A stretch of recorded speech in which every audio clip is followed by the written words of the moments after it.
देखो गत काली रात किसी दुर्बृत्त आमर कांग्रेस भवन उपर लगी पोस्टर टी जो थी कि अखिल भारत कांग्रेस कमिटी सभापति राहुल गांधी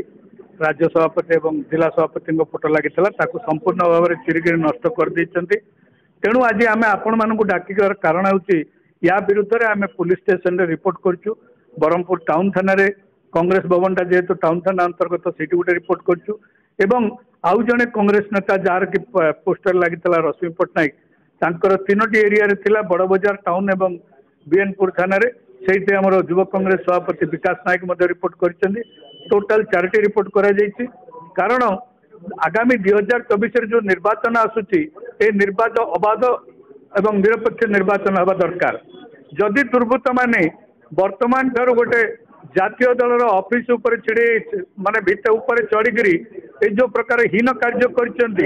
तार प्रतिवाद रे आमे आज प्रेस माध्यम समस्त जनसाधारण को जन देवाई चाहूँ जे यही दुर्बृत्त माने किए तांको सीसीटीवी रे पुलिस सीसीटीवी फुटेज जांच करू एवं से तुरंत गिरफ्त कर दृढ़ कार्यानुष्ठान ग्रहण करू कारण जदि आज ये अवस्था है काली निर्वाचन में लोकंर धन जीवन सुरक्षित नुह कांग्रेस दल यार दृढ़ प्रतिवाद करुँच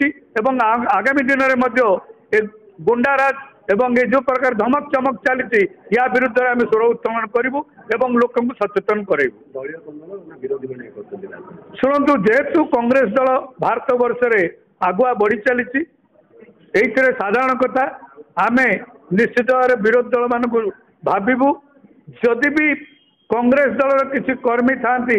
से आम जांच करूँ से प्रकृत में कांग्रेस कर्मी ना ना जदि ना कांग्रेस ना नहीं जदि चलती विरुद्ध में दृढ़ कार्यानुष्ठान ग्रहण करा दरकार तेणु मोर ब्रह्मपुर एसपी महोदय को अनुरोध अंतत पक्षे ब्रह्मपुर सहर में शांतिर वातावरण आने एवं निरपेक्ष निर्वाचन कराइवाई ये दुर्बृत्त मानक जदि अटक कर रखती भविष्य निर्वाचन